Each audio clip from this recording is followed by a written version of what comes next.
Hai sahabat sinema, ketemu lagi bersama Line Cinema. Apa kabar kalian hari ini? Semoga kalian sehat dan banyak rezeki.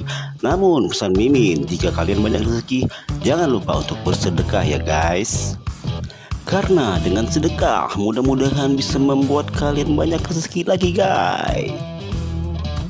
Kali ini kita akan meringkas sebuah film action yang berjudul Troll. Sedikit info, Troll ini adalah makhluk raksasa yang tercipta dari tanah dan bebatuan. Oke guys, daripada penasaran mending kita simak saja ringkasan filmnya. Cerita diawali oleh seorang anak perempuan bernama Nora yang berusia 10 tahun. Ia sedang mencoba menaklukkan sebuah bukit. Setelah susah payah, akhirnya ia pun sampai ke puncak di mana sang ayah telah duluan meraih puncak itu. Kemudian ayah dan anak itu pun bersantai sambil memandangi sebuah gunung yang terjal yang penuh bebatuan. Kemudian sang ayah sedikit berdongeng tentang makhluk zaman purbakala yang terbuat dari batu dan tanah. Atau dengan kata lain makhluk itu bernama Troll atau raksasa yang terbuat dari tanah dan batu. Nora pun awalnya tak percaya, namun sang ayah menyuruhnya melihat dengan mata hatinya. Sejenak Nora memejamkan matanya dan merasakan bahwa Troll sangat dekat dengan mereka. Cerita maju ke 20 tahun ke depan di mana saat ini Nora telah menjadi seorang arkeolog dan sekarang ia sudah 6 bulan menyusuri tempat yang diyakininya akan ditemukan fosil-fosil prasejarah. Setelah beberapa saat menggali, akhirnya Nora menemukan sebuah fosil yang berasal dari zaman para raksasa atau troll. Kemudian mereka merayakan bersama-sama atas penemuan itu. Mereka berjoget dan minum bersama-sama. Cerita beralih ke sebuah tambang yang terletak di sebuah kaki bukit. Terlihat beberapa pekerja mencoba memborbardir lubang itu agar bertambah dalam.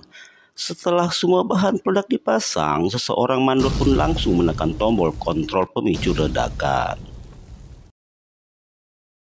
Kemudian para pekerja itu masuk ke dalam lubang. Sayangnya setelah mereka sampai ke dalam, tiba-tiba terdengar suara gemuruh dan raungan yang membuat mereka sangat ketakutan.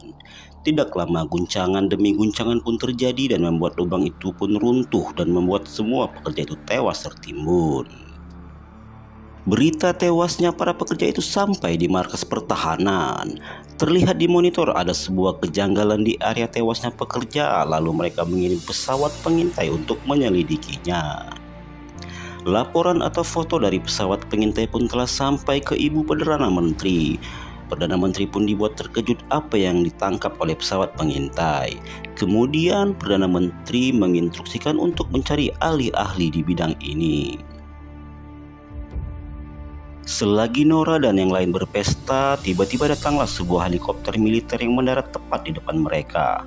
Kemudian seorang prajurit turun dari helikopter dan menjelaskan apa yang sedang terjadi kepada Nora. Dan ia meminta Nora untuk segera ke markas pertahanan guna membantu penyelidikan lebih lanjut, karena Nora adalah salah satu ahli di bidang pentanologi. Tanpa panjang kali lebar, Nora langsung ditunjukkan gambar-gambar yang terjadi di lokasi keledakan kemarin. Terlihat sebuah lubang yang sangat besar dan beberapa lubang yang dalam yang menyerupai telapak kaki manusia. Nora pun terkejut dan sempat mengatakan, "Apakah ini lelucon?"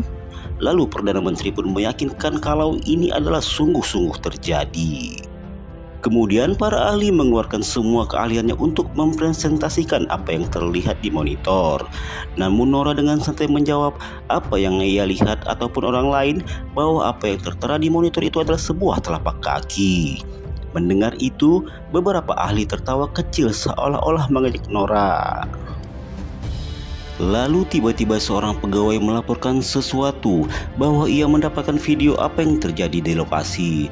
Video itu pun dipertontonkan. Betapa terkejutnya seisi ruangan itu melihatnya.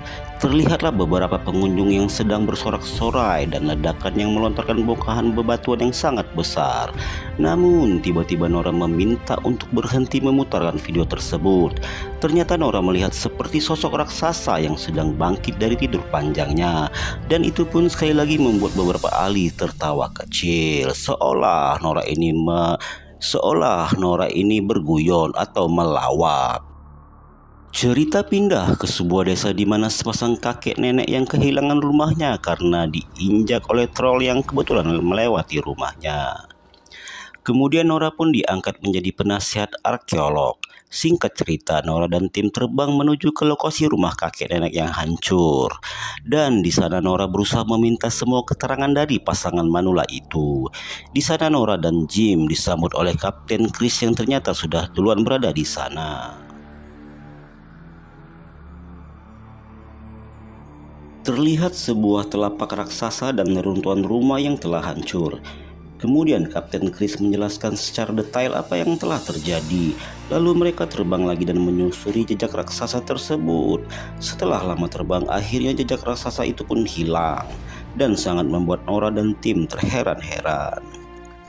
Kemudian Nora mengajak tim untuk mengunjungi seorang pak tua yang sedikit nyentrik. Ia adalah ayah dari Nora. Ternyata mereka sudah sangat lama tidak bertemu.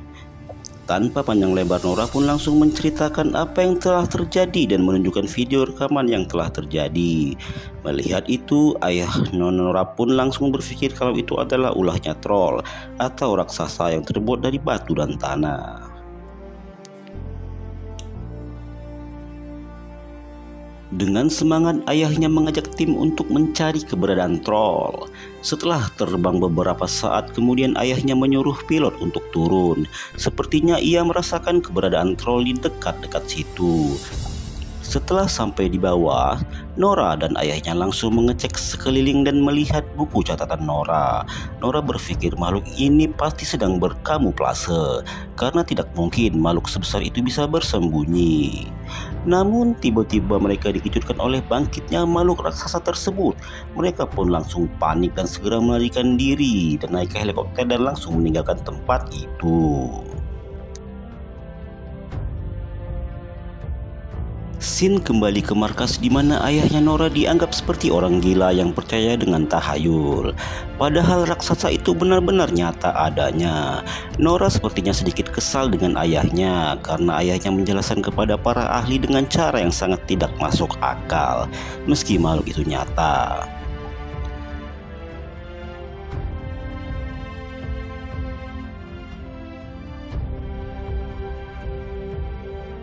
Kapten Chris dan pasukannya segera berangkat untuk membunuh makhluk itu, di mana Nora dan ayahnya Jim pun ikut di dalam misi tersebut. Akhirnya mereka pun sampai di tengah hutan pinus. Mereka telah bersiap dengan persiapan tempur yang full artileri. Sambil menunggu, mereka sedikit berbincang-bincang di keheningan malam. Setelah beberapa jam menunggu, akhirnya makhluk itu pun muncul. Dan pasukan pun langsung menyerang dan membombardir makhluk itu. Namun serangan itu sangatlah tidak berarti buat si paman troll. Malahan beberapa anak buahnya Kapten Chris tewas.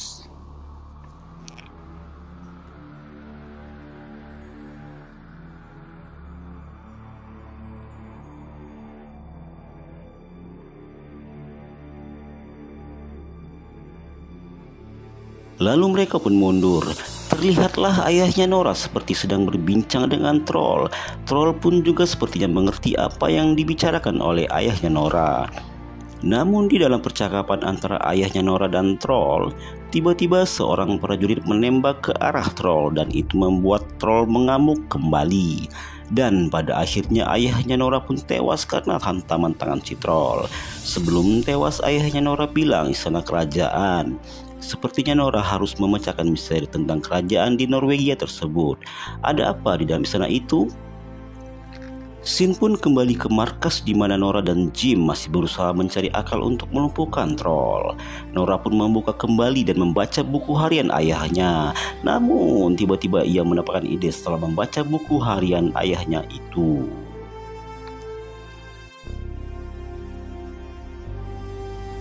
Kemudian Nora dan pasukan Kapten Chris segera bergegas menuju sebuah taman hiburan di mana di satelit terlihat troll sedang menuju ke arah taman tersebut.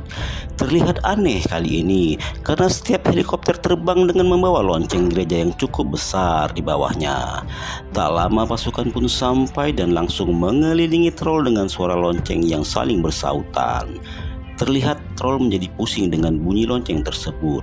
Mungkin inilah ide yang didapat Nora setelah membaca buku harian ayahnya. Namun alhasil usaha mereka pun tetap tidak membuahkan hasil. Malah beberapa helikopter pun hancur dihantam oleh paman troll ini.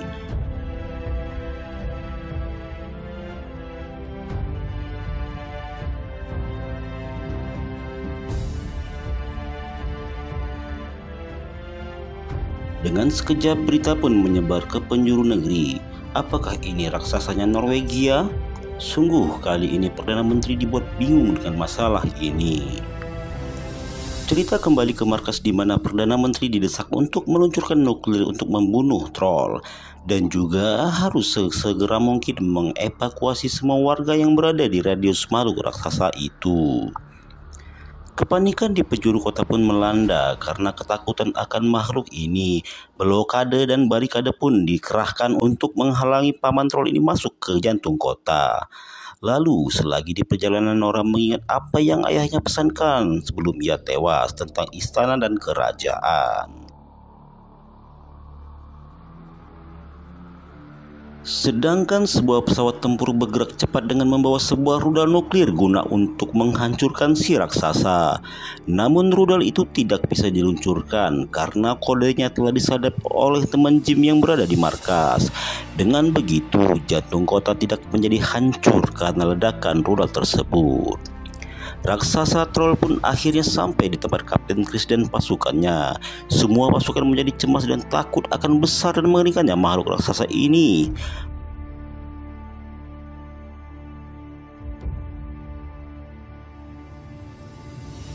Kemudian Kapten Chris menghidupkan lampu yang berkekuatan tinggi karena makhluk itu ternyata bisa hancur terkena sinar ultraviolet yang ditembakkan ke arahnya. Troll pun sempat menggerang kesakitan dengan keluar asap di sela-sela tubuhnya. Melihat itu Nora pun menjadi kasihan. Nora pun berkata, "Kita telah salah melakukan semua ini terhadap raksasa ini." Lalu Nora pun berlari menuju mobil dan mematikan sinar lampu tersebut.